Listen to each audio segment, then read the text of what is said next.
ये फलक बोस इमारतें हैं ताहद्दे नज़र।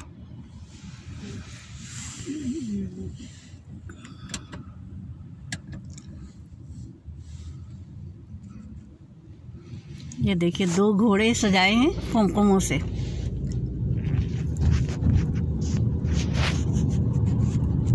अभी मैं मिसिसागा से जा रही हूँ ब्रैम्पटन, और फिर मुझे दोबारा बस 5 मिनट में अपना काम करना है घर पे, जो मेरी मतलूबा चीज़ें हैं लेके फिर मुझे घर यहीं वापस आना है मिसिसागा।